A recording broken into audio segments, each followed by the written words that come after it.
Bismillah, walhamdulillah, wassalatu wassalamu ala rasulillah wa ala alihi wa sahbihi wa man wala. Allahumma salli wa sallim ala sayyidina Muhammadin miftahi babi rahmatillah adada ma fi ilmillah, salatan wa salaman daimaini bidawami mulkillah wa ala alihi wa sahbihi adada kulli dzarratin alfa marrah wa la haula wa la quwata illa billah, amma ba'dah. Para asatid yang hadir yang sama-sama kita muliakan, para tetuha, para sesepuh, bapak-bapak, ibu-ibu, hadirin dan hadirat rahimakumullah.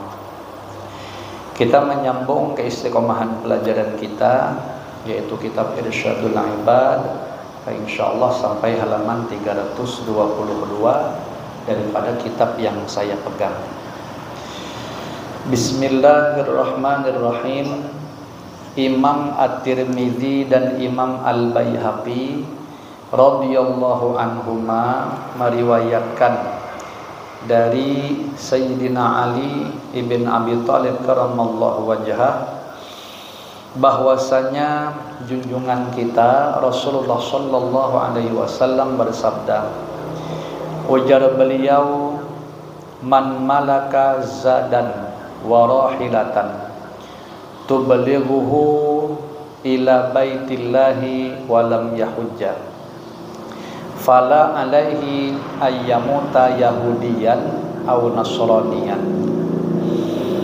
Artinya, barang siapa yang memiliki bekal atau sangu dan kendaraan yang dapat menyampaikannya ke Baitullah, maksudnya bisa dipergunakan untuk naik haji, kemudian ia tidak pergi haji, maka tidak ada yang dapat menghalanginya untuk mati sebagai seorang Yahudi atau seorang Nasrani. Nah, jadi hadis ini berisi semacam ancaman bagi kita-kita yang sudah memiliki sangu, memiliki kelebihan ekonomi, nah, sehingga bisa melakukan perjalanan haji. Sangunya ada, bekalnya ada, kendaraannya ada. Nah, ternyata kita tidak mau menjalankan perintah Allah naik haji itu. Nah, maka apabila kita mati, kita ditawarkan terserah mau milih matinya mati apa. Mau mati Yahudi kah atau matinya mati Nasrani. Ya, itu artinya secara pandangan agama kita dianggap buruk. Kenapa? Karena semestinya sudah mampu haji tapi kok tidak mau. Itu memang dunia, Pak, biasa melalaikannya itu. Banyak alasan-alasan yang dibuat, faktornya sibuk lah, faktornya belum ada panggilan lah, segala macam. Ya, akhirnya seperti itulah alasannya. Tapi hakikatnya sebenarnya dia dihijab, didinding, dihalang-halangi oleh Allah Subhanahu wa taala. Itu satu isyarat berarti kita tuh tidak dicintai Allah kalau sedemikian itu. Kemudian Sayyidina Umar ibn al-Khattab radhiyallahu anhu berkata, laqad hamamtu an ab'atsa rijalan ila hadhil amsar fayanzuru kullaman lahu jiddatun walam yahujja fayadribu alaihimul jizyata ma hum bimuslimin. Artinya, ingin aku mengutus sejumlah petugas ke kota-kota ini untuk memperhatikan atau memeriksa setiap orang yang mempunyai kemampuan berangkat haji maksudnya, tetapi tidak melaksanakan ibadah haji. Kemudian para petugas itu menetapkan jizyah atau pajak, upeti, sanksi lah, ya, kepada mereka, karena mereka tersebut bukanlah orang-orang Muslim. Nah, ini ijtihadnya Sayyidina Umar ibn al-Khattab di saat beliau menjadi khalifah, menjadi Amirul Mukminin. Beliau tuh berkeinginan mengutus petugas-petugas atau aparat ke kota-kota atau ke kampung-kampung, ke pelosok-pelosok untuk ngecek ada tidak di antara mereka itu yang semestinya sudah berkewajiban haji karena mampu tadi itu, namun mereka tidak mau berangkat haji. Seakan-akan bahasa beliau, pasti ku tarik upeti, ya, pasti ku kenakan pajak. Nah, sesungguhnya mereka itu bukanlah orang Islam, kata beliau.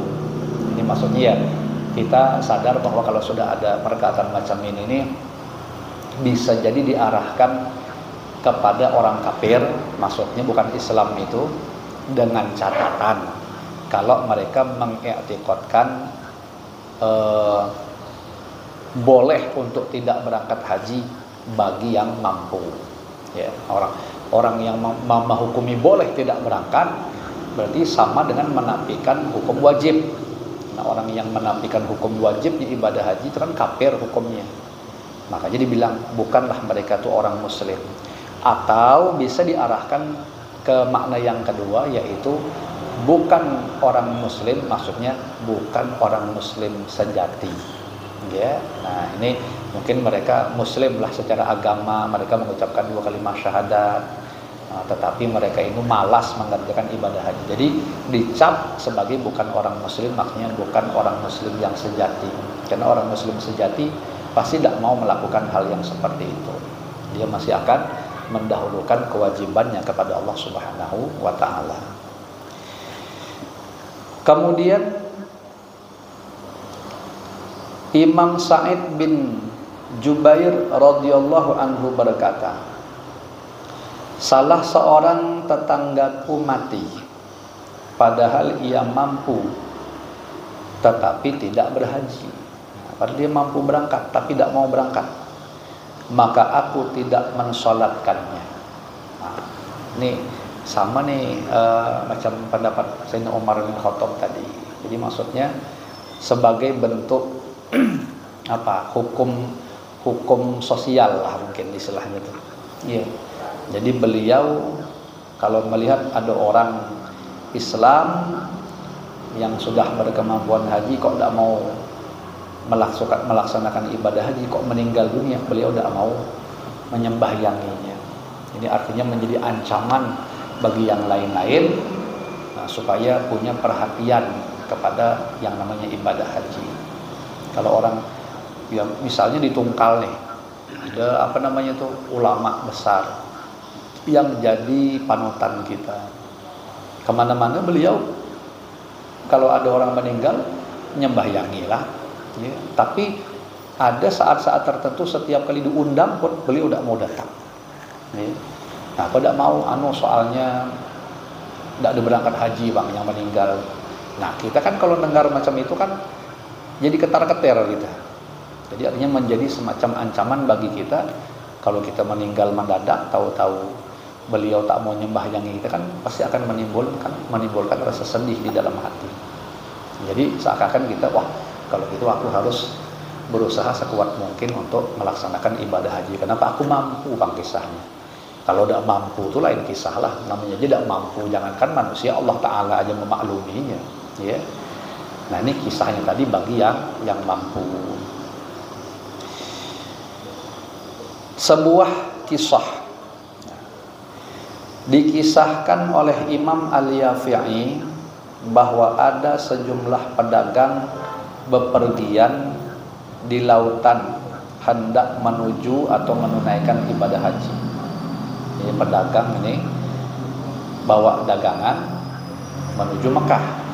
Jadi niatnya adalah melaksanakan ibadah haji, tapi selajuran berdagang istilahnya begitu. Tiba-tiba kapalnya pecah, sedangkan waktu pelaksanaan haji sudah sempit. Di dalam kapal tersebut ada seseorang yang mempunyai barang-barang dagangan dalam jumlah 50.000 dirham. Ini artinya barang perniagaannya banyak nih. Ia meninggalkan barang-barangnya dan pergi menuju haji.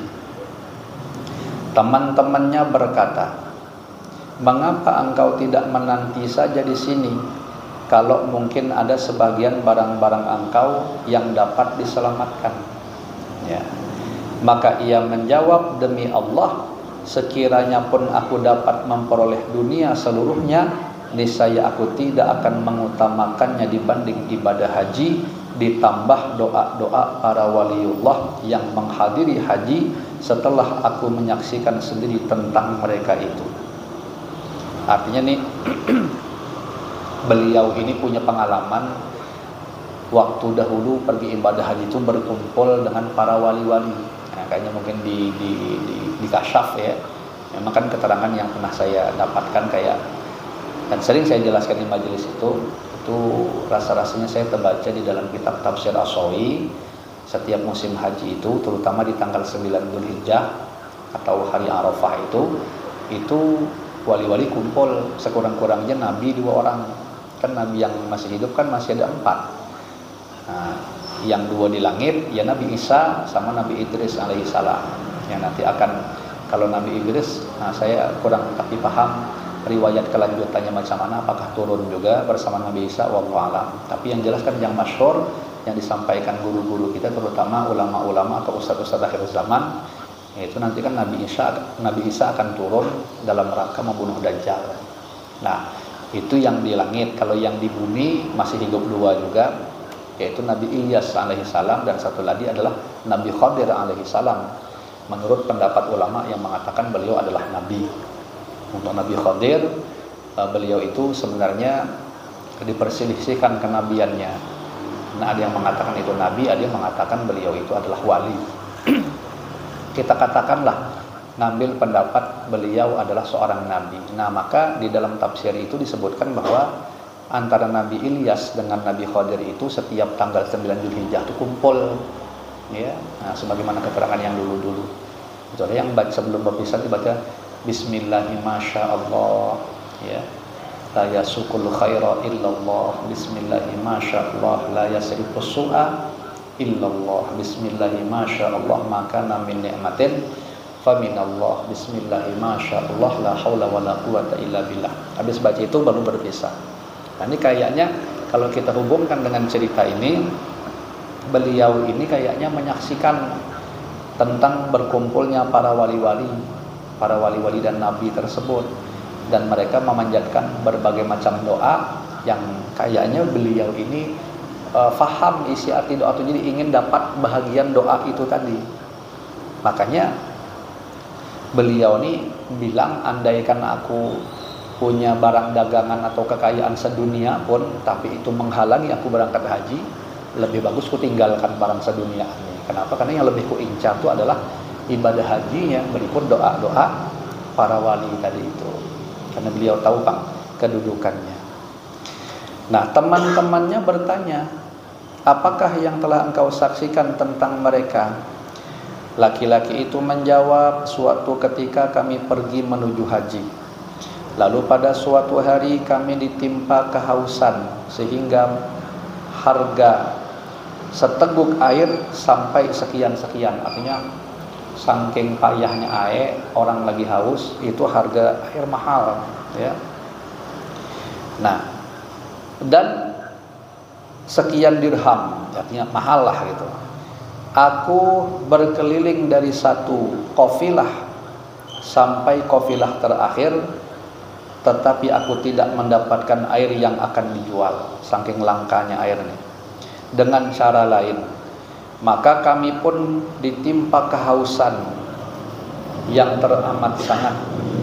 Kemudian aku sedikit maju, tiba-tiba aku mendapati seorang fakir miskin yang membawa tongkat dan kirbah. Nah, di sini disebut kirbah atau juga dibaca dengan kirbah pakai qaf, kirbah air. Apa kirbah itu? Pundi dari kulit untuk tempat air.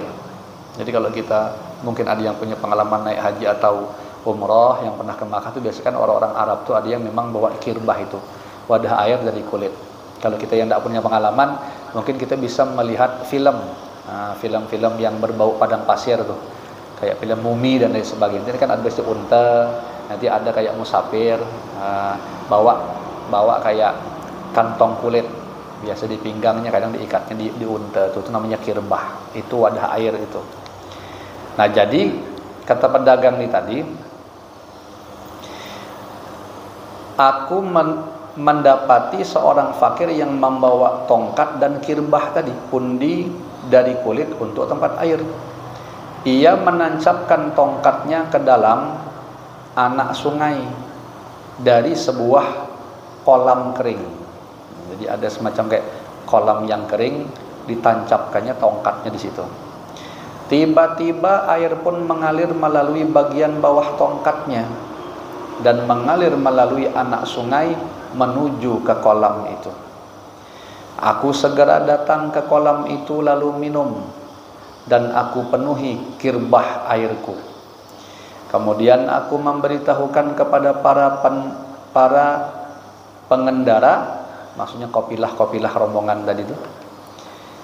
Maka semua pengendara mengambil air itu. Ketika mereka meninggalkan kolam itu, sedangkan kolam itu pun justru melimpah ruah, artinya terus ada. Padahal tadi di tengah-tengah padang pasir ya. Laki-laki itu berkata lagi, apakah dengan itu engkau masih bersedia meninggalkan suatu pertemuan yang dihadiri oleh orang-orang seperti itu? Nah, jadi artinya nak ngurus air aja lah misalnya, ya. Sehingga tak mau lagi nak berangkat. Padahal kalau kita berangkat di sana kita akan berkumpul dengan para wali-wali yang salah satunya tadi adalah orang fakir yang nancapkan tongkatnya ke kolam yang kering tadi itu, sehingga menghasilkan air. Artinya kalau orang faham seberapa kedudukannya, tentu namanya air kah, namanya duit kah, itu pasti akan rela ditinggalkan. Yang penting kita berkesempatan berkumpul dengan para kekasih-kekasih Allah, ya.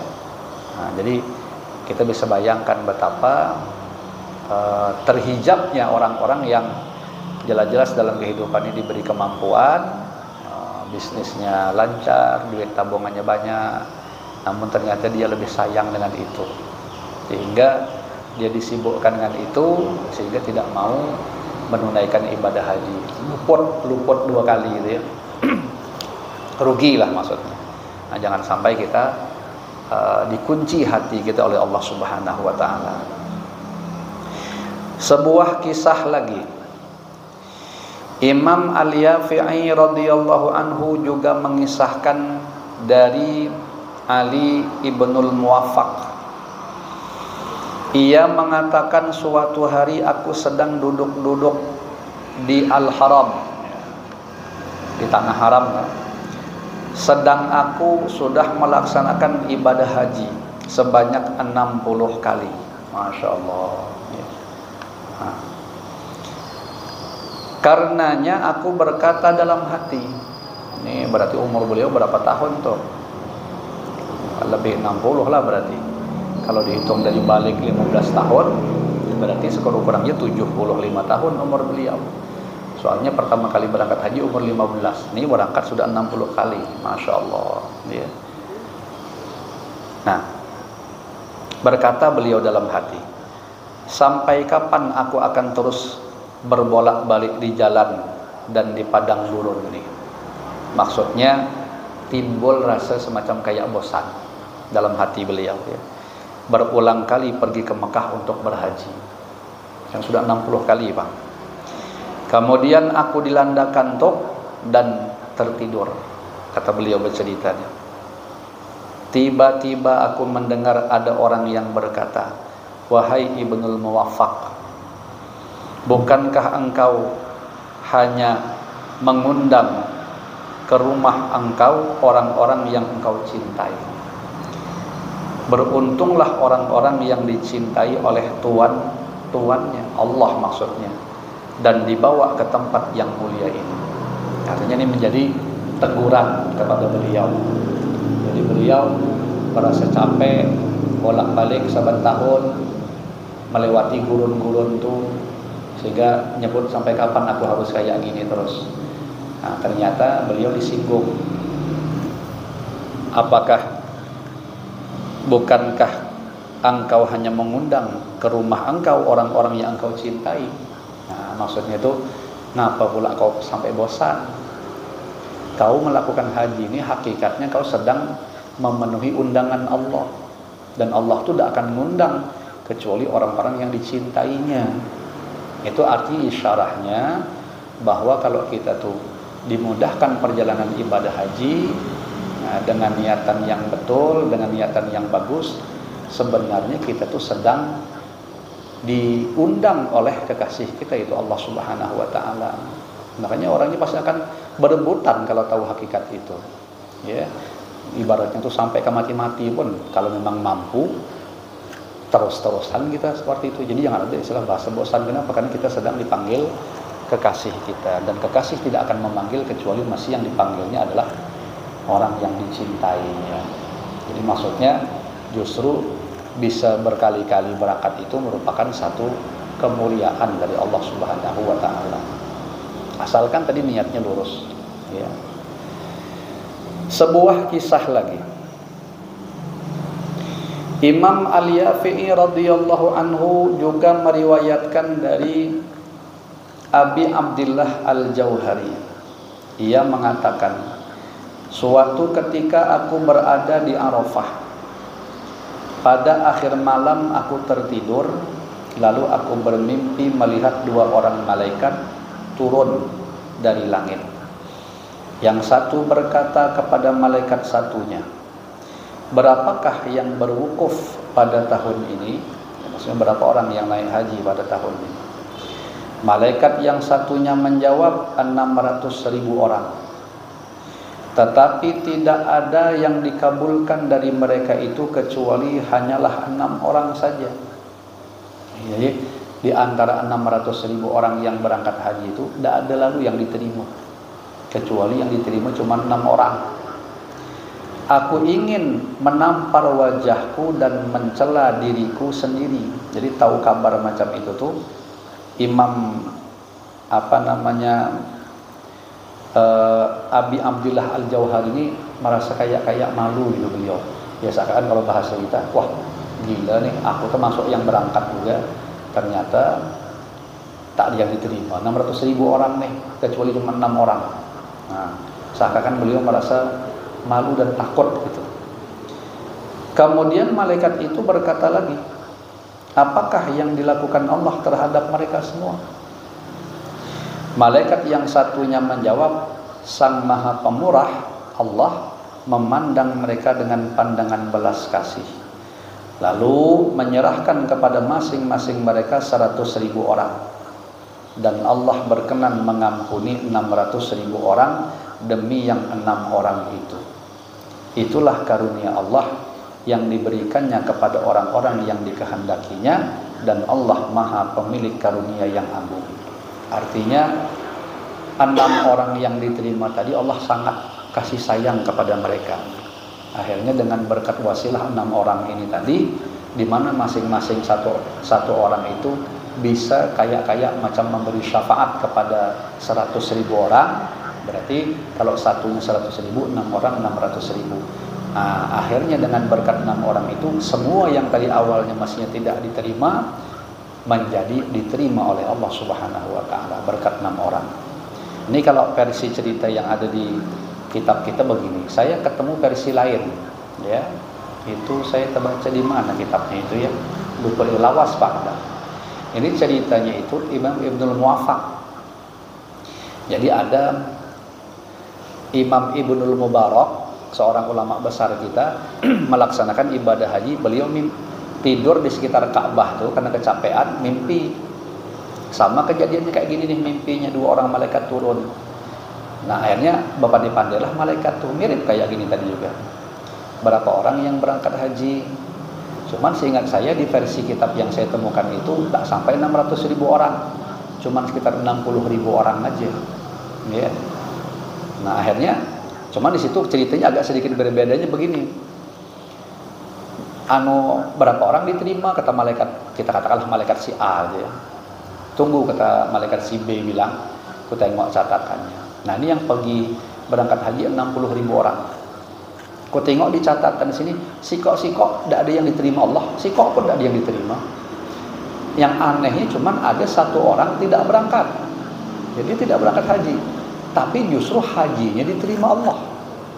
Berangkat tidak, tapi diterima.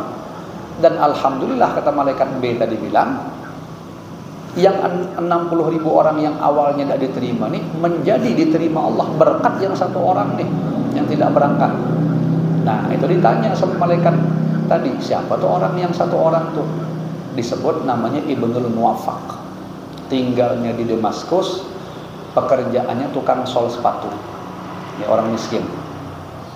Jadi akhirnya selesai mimpi itu terbangun Imam Ibnul Mubarak. Beliau pun merasa tidak nyaman juga, soalnya beliau termasuk salah satu yang 60.000 orang tuh. Ternyata kalau laporan malaikat tadi tidak diterima. Karena penasaran, beliau cari siapa namanya Ibnul Muwaffaq tuh. Pergilah beliau ke Damaskus, cari, alhamdulillah dapat. Ketemulah orangnya, memang betul dia di pasar gawenya tukang sol sepatu. Akhirnya beliau bertanya, Pak, katanya, boleh bertanya enggak? Iya. Apa Pak amalannya Pak? Bapaknya punya amalan apa sehingga saya kok bermimpi diceritakan begini-begini aja tentang mimpi tadi itu. Bapak tidak berangkat kan tahun ini? Tidak. Tapi dengan berkat bapak ini yang berangkat itu awalnya tidak diterima Allah menjadi diterima Allah. Sekali tahu cerita macam itu pingsan Ibnul Muwaffaq. Sudah ditunggui sadar baru dia bercerita. Apa ceritanya? Nah ternyata dia bilang, betul Pak. Sebenarnya saya tuh tahun ini berangkat tapi tak jadi. Kenapa? Nah saya nih Pak bercita-cita pengen berangkat haji ini lebih daripada 30 tahun yang lalu sudah nabung. Saya sadar diri Pak, saya ini orang miskin, jadi saya tuh tidak punya duit. Jadi karena saking kepengennya berangkat haji saya nabung. Nah sehari itu kalau sehari pula setahun itu terkumpul lah cuman 10 dinar kalau tidak salah. Jadi selama 30 tahun saya mengumpulkan duit itu terkumpullah 300 dinar. Kalau ibarat bahasa sekarang ini udah cukup lah untuk berangkat haji, udah cukup bolak-balik bekal segala macam. Nah makanya saya berangkat di tahun ini kan sudah ada. Nah ketepatan Pak istri saya itu lagi hamil. Lalu dia mencium bau masakan kambing tetangga. Jadi dia bilang sama saya, Bang kalau bahasa kita, coba pergi ke rumah tetangga tuh, kayaknya dia lagi masak kambing lah tuh. Aku ini lagi hamil nih, ngidam, pengen betul mencicipi. Abang mintalah kambing tuh. Kalau dia tak mau ngasih gratis, beli. Dan namanya laki sayang bini, pergilah. Sampai di situ, nah, diketok pintu, ternyata yang membukanya perempuan, janda rupanya. Yaitu rumah janda dengan beberapa orang anak. Jadi kata Ibnul Muwaffaq, betul ya ibu masak kambing? Betul. Nah boleh tidak minta sedikit? Kalau tidak mau aku beliilah untuk bini aku sedikit ya, karena dia lagi ngidam kepengen masak kambing ibu. Nah dibilang lah sama ibu tuh, aduh minta maaf ya Pak ya, saya bukan tak mau ngasih, bukan. Kalau kambing ini untuk saya sekeluarga itu halal, tapi kalau untuk bapak, walau bapak beli pun haram hukumnya. Nah kaget Ibnul Muwaffaq nih, kenapa bisa haram? Soalnya saya ini orang miskin, sudah 2-3 hari ini saya terus terang sekeluarga ini tidak ada makan. Bebaya pagi tadi buka pintu, ada bangkai kambing yang tergeletak. Nah berarti daripada kami mati kelaparan, kami boleh makan bangkai. Makanya tadi kami olah, walaupun ya alhamdulillah ada juga kecium baunya agak nyaman gitu. Jadi saya bukannya tidak mau ngasih, cuma nih bangkai. Kami orang susah makan bangkai boleh. Kalau bapak kan orang berduit, bisa beli kambing. Akhirnya tersentuh hati Ibnul Muwaffaq diceritakan macam itu. Macam itu Bu, ya iya. Kalau gitu tunggu sebentar, balik ke rumah. Apa yang terjadi? Duit sekantongan 300 dinar yang tadi rencananya mau berangkat haji, langsung diserahkannya semua sama tetangga tadi. Saya kata Ibnul Muwaffaq tuh Bu minta maaf lahir batin, tidak tahu ceritanya kalau ibu sampai sesusah macam ini. Saya sebenarnya tahun ini mau berangkat haji nih, ini duitnya, tapi rasanya kayaknya lebih ibu lah yang membutuhkan ketimbang saya. Jadi duitnya ambillah, gunakan untuk ibu sama anak-anak, beli baju, beli makan segala macam. Haji saya serahkan bulat-bulat kepada Allah Ta'ala, terserah Allah lah lagi, seakan-akan macam itu. Nah ternyata berkat beliau lebih mendahulukan yang memang harus didahulukan di saat itu ketimbang ibadah haji, padahal beliau tidak pernah ibadah haji, baru sekali nak berangkat. Tapi di saat itu memang yang lebih wajib itu ngopeni tetangga daripada ibadah haji. Kalau kasusnya sedemikian ya. Nah, akhirnya berkat justru beliau mendahulukan tetangganya itu, ibadah hajinya tak jadi berangkat, tapi justru beliaulah satu-satunya ibadah haji yang diterima oleh Allah Subhanahu wa taala. Nah, dan berkat beliau pula yang 60.000 orang tadi awalnya tidak diterima menjadi diterima oleh Allah Subhanahu wa taala. Saya tanpa perlu susah-susah menyimpulkan cerita ini, insyaallah Bapak dan Ibu bisa mengkiaskan ke lain-lain. Artinya yang haji pertama aja macam itu, apalagi yang hajinya bolak-balik 2-3 kali, apalagi cuma umroh. Nah, jadi makanya harus diperhatikan betul keadaan-keadaan orang-orang yang ada di sekitar kita, entah keluarga kita, entah siapa-siapa. Itu sebenarnya lebih wajib untuk didahulukan.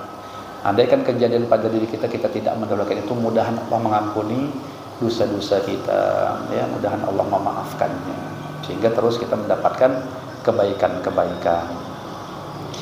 Kemudian sebuah kisah lagi, wallahu a'lam bishawab.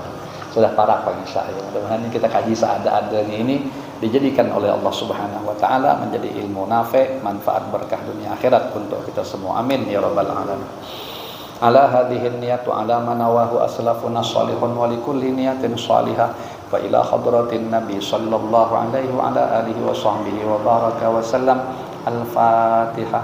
A'udzu billahi minasy syaithanir rajim. Bismillahirrahmanirrahim. Alhamdulillahi rabbil alamin. Ar-Rahmanir Rahim. Maliki yaumiddin. Iyyaka na'budu wa iyyaka nasta'in. Ihdinas shiratal mustaqim. Shiratal ladzina an'amta 'alaihim ghairil maghdubi 'alaihim waladdallin. Amin. Bismillahirrahmanirrahim. Alhamdulillahi rabbil alamin.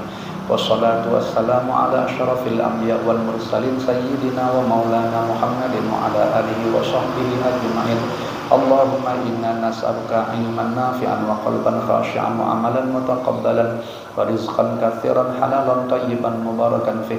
Allahumma inna na'udzubika min ilmin la yanfa' wa qalbin la yakhsha' wa amalin la yurfa' wa du'ain la yusma'. Rabbana atina fid dunya hasanah wa fil akhirati hasanah wa qina adzabannar. Wa sallallahu ala sayyidina wa maulana Muhammadin nabil ummi wa ala alihi wa sahbihi wa baraka wa sallam.